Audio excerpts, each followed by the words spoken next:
امام حسین کی زندگی میں تو جھوٹ نہیں تھا، اور آج آپ جھوٹ کو گناہ بھی نہیں سمجھتے۔ امام حسین تو نشے کے خلاف کھڑے ہوئے تھے، اور آپ شادیوں میں رت جگہوں کے موقع میں نشہ تقسیم کرتے ہو۔ بہت معافی کے ساتھ کہتا ہوں پالی والوں، برا مت ماننا، جو امام حسین کا شربت پیتا ہے اس کے بعد بھی وہ نشہ کرتا ہے۔ جو شربت حسین پیے اسے شراب سے کیا تعلق؟ اور اگر وہ شربت حسین پی کر بھی شراب اور نشے سے اپنا رشتہ جوڑ رہا ہے تو بڑی معذرت کے ساتھ میں اس کو یزیدی تو نہیں کہتا، لیکن اتنا ضرور کہوں گا، قیامت کے دن یزید کے ساتھ اٹھنے کے لیے تیار ہو جاؤ، کیونکہ جو دنیا میں جس کے کردار پہ چلے گا قیامت کے دن وہ اسی کے ساتھ اٹھے گا۔ یہ اللہ کے رسول نے فرمایا، جو جس کے ساتھ جس کے کردار کے ساتھ اپنے کردار کو چیک کرو۔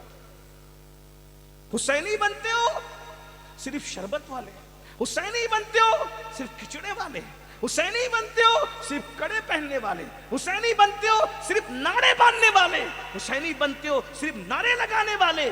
نہ کڑے سے کوئی حسینی بنتا ہے، نہ نعروں سے کوئی حسینی بنتا ہے، نہ نعروں سے کوئی حسینی بنتا ہے، اور نہ صرف شربت اور کھچڑے سے کوئی حسینی بنتا ہے۔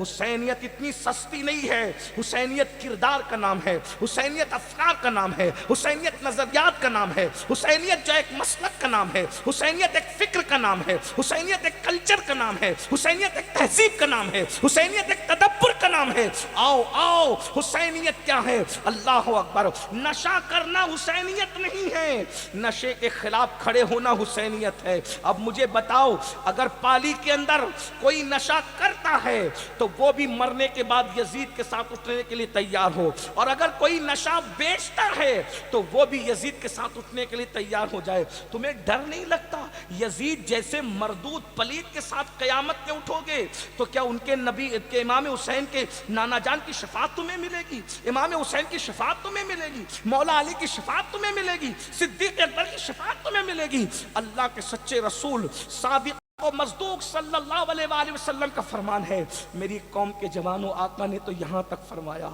جس نے دنیا میں نشہ کیا میں محمد اس سے بیزار ہوں۔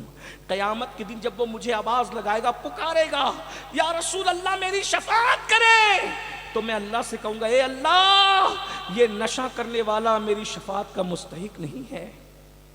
حضور فرمائے، اس کو فقیہ ابو اللہ سمرقندی نے اپنی کتاب میں لکھا ہے۔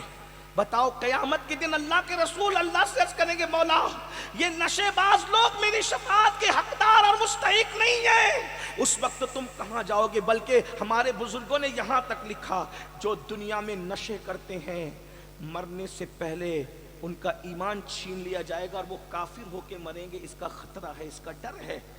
نشے سے ملتا کیا ہے؟ کہتے ہیں ٹینشن ہوا تو نشہ کر لیا، نہیں، اپنا کام نہیں نشہ کرنا۔ میرے جو نوجوان نشہ کرتے ہیں، ایم ڈی کا کسی آج وہ توبہ کرے، میرے کہنے پہ نہیں، امام حسین کے نام پہ توبہ کرے کہ حسینیت نشے کو ختم کرنے کا نام۔ نشے سے توبہ کرو، نشے کا خاتمہ، اور اپنی اہمیت جانو۔ میری قوم کے جوانوں، تم بہت قیمتی ہو، میرے جوانوں تم بہت قیمتی ہو، تم امت کا سرمایہ ہو۔ کربلا میں جتنے لڑے تھے سب جوان تھے۔ ارے تم نشہ کرو گے تو اپنے بچوں کی پرورش کیسے کرو گے؟ تم نشہ کرو گے تو اپنے بچوں کو کیسے پالو گے؟ تم نشہ کرو گے تو اپنا گھر کیسے چلاؤ گے؟ اللہ کے رسول تو نشہ کرنے والوں سے اتنی نفرت کرتے ہیں، آقا علیہ الصلوۃ والتسلیم ارشاد فرماتے ہیں، اگر نشہ کرنے والے تمہاری محفل میں آئے ان کو بیٹھنے کے لیے جگہ بھی مت دو۔ جو نشہ کرنے والوں کو بیٹھنے کے لیے محفل میں عزت کی جگہ دیتے ہیں، قیامت کے دن اللہ ان کو اندھا اٹھائے گا۔ یزید وہ تھا جس نے سفر حج میں بھی نشہ کیا ہے، اس لیے نشے سے نکلو۔ آج مسلم معاشرے کے اندر نشہ اور نشے کے ساتھ حرام کاروبار مسلم معاشرے میں کتنا بڑھ رہا ہے، حرام کاروبار کتنا بڑھ رہا ہے مسلم معاشرے میں۔ سود کے دھندے مسلم معاشرے میں عام ہو رہے ہیں۔ بڑے بڑے حاجی نمازی کہلانے والے، اللہ ماشاء اللہ، ہر سال حج کو جانے، عمرہ کو جانے، ایسے بہت سے لوگوں کو ہم جانتے ہیں، وہ چوری چوری جو ہے سود کے کاروبار کرتے ہیں۔ تمہیں نہیں پتا اللہ کے رسول نے فرمایا، جو 1 درہم حرام کا کھائے گا 1000 سال تک کے وہ جہنم میں جلایا جائے گا۔ ایک درہم، درہم کیا آج کل درہم ختم ہو گیا، بلکہ یوں کہہ لیں ایک لقمہ جو حرام کا کھائے گا وہ 1000 سال تک جہنم میں جلایا جائے گا۔ حرام کاروبار کرتے ہیں مسلمان، حلال کی طرف آؤ۔ مجھے یہاں ایک بات یاد آئی، پتہ نہیں میں نے کہیں بیان کیا یا نہیں کیا، مجھے ایک بات یہاں یاد آئی، سن لے۔ امام حسین کی تربیت، امام حسین کی تربیت، بہنیں بھی سن لے، امام حسین کی تربیت۔ کربلا میں جب سب شہید ہو گئے، سب شہید ہو گئے کربلا میں، اور شہید ہو گئے تو آپ کو پتہ ہے کہ ننھے علی اصغر کو بھی 6 مہینے کے بے گناہ شہزادے کو بھی شہید کر دیا، شہزادہ علی اکبر جیسے جوان کو شہید کیا، امام قاسم کو شہید کیا، اونو محمد کو شہید کیا، امام حسین کو بھی سب کو، اور صرف شہید نہیں کیا۔ آپ سن چکے، میں دہرا نہیں رہا ہوں، صرف اس واقعے کی کڑی کو جوڑنے کے لیے جو بہت بڑی بات کہنا چاہتا ہوں اور بات ختم کرنا چاہتا ہوں، اس کو سن لیں۔ صرف شہید نہیں کیا، ایک ایک لاش پر 10 گھوڑے مقرر کیے، اور 10 گھوڑوں کی ٹاپوں سے ان شہیدوں کی لاشوں کو کچلا۔ غور کرنا، کربلا آسان نہیں، اور یہ کربلا کی جو داستان ہے نا، یہ گڑی ہوئی بھی نہیں ہے۔ آئین قیامت میں استاد زمن نے لکھا ہے، جس کی تصدیق کی اعلیٰ حضرت اور مفتی اعظم نے۔ سوانح کربلا صد الافاضل نے لکھا ہے، اور جو ہماری جماعت کے بہت بڑے بزرگ تھے، ابن کثیر ہو، ابن اسیر ہو، جلال الدین سیوطی ہو، علامہ ابو الحسنات ہو، یہ سب بہت بڑے لوگ ہیں، اور انہوں نے لکھا یہ جو داستان میں پیش کر رہا ہوں، اور اتنے مجموعہ نچوڑ کے تھوڑا محسوس کر لو کربلا کو۔ کربلا بچوں کا کھیل نہیں، شہادت کے بعد یعنی مرنے کے بعد تو کافر لوگ بھی چھوڑ دیتے ہیں یار، چھوڑتے کہ نہیں چھوڑتے، لیکن ان کو نبی کی آل سے دشمنی کتنی تھی، اور کس طرح دنیا ان کے دل و دماغ میں چھا گئی تھی کہ شہادت کے بعد ایک ایک لاش پہ 10 گھوڑے مقرر کرتے، اور ان لاشوں کو گھوڑوں کی ٹاپ سے کچلتے، خیموں کو آگ لگا دیتے، جھولا تک لوٹ کے جاتے ہیں، نیچے سے بسترا تک چھین لیتے ہیں بیمار کا، کٹی پٹی لاش ایک میدان میں پڑی ہوئی ہے۔ سیدہ زینب خود فرماتی ہے، میں نے کتابوں کے حوالے پڑھ دی کہ نبی کی بیٹیوں کے ہاتھوں میں رسیاں باندھ دی جاتی۔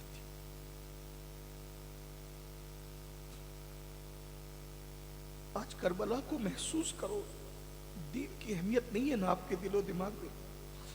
فجر کی نماز میں سوتے پڑے رہنے والوں، شادیوں کے موقع پہ ڈی جے بجانے والوں، سود کے دھندے کرنے والوں، مسلمان کہلا کر کے کبھی سوچا یہ دین بچانے کے لیے آل رسول نے قربانی دی تھی، ان کو کمی کیا تھی؟ ارے آج 1450 سال کے بعد سیدوں کے ہاتھ چومے جاتے ہیں، تو کیا مدینہ منورہ میں امام حسین کے ہاتھ نہیں چومے جاتے ہوں گے؟ حضرت امیر معاویہ رضی اللہ تعالیٰ عنہ سے کسی نے کہا، ملک شام میں رہنے والے ایک شخص نے، کہ میں مدینے جا رہا ہوں اور میں نے حسین کو نہیں دیکھا، اگر میں حسین سے ملاقات کروں تو میں کیسے پہچانوں کہ حسین کون ہے؟ تو حضرت امیر معاویہ کہتے ہیں، پوری مسجد میں جو سب سے زیادہ خوبصورت ہوگا وہی حسین ہوگا، اور جس کے آگے پیچھے سب ادب کے ساتھ ہاتھ باندھ کے بیٹھے ہوں گے وہ حسین ہوگا، سب سے زیادہ جس کا لوگ احترام کر رہے ہوں گے وہ حسین ہوگا، سب سے زیادہ جس کی لوگ تعظیم کر رہے ہوں گے یہ حسین ہوگا۔ یہ پہچان بتائی، جو ادب اور تمکنت کے ساتھ جس کے پاس جمگٹا لگا ہوگا غلاموں کا وہ حسین۔ اتنی پھولوں کی سیج چھوڑ کر کربلا کے ریگزار پر جب خاندان لے کے پہنچے، کیا مفاد تھا؟ مفاد کیا تھا؟ صرف دین کی حفاظت۔ آج ہم حسینی ہو کر امام حسین کے مشن میں کتنا ساتھی بن رہے ہیں؟ ہم بن رہے ساتھی؟ ہمیں کوئی احساس ہے؟ کھا رہے پی رہے مزہ کر رہے، کوئی دین کا احساس ہے؟ دین بچانے کے لیے امام حسین مدینہ چھوڑ کے کربلا تک جاتے ہیں، اور ہم نماز بچانے کے لیے گھر چھوڑ کے مسجد تک نہیں آتے۔ ہم کون سے حسینی بھائی؟ ارے یزید کے کردار کو زندہ مت کرو ورنہ مرنے کے بعد پچھتاؤ گے۔ چھوڑ دو حرام، چھوڑ دو نشہ،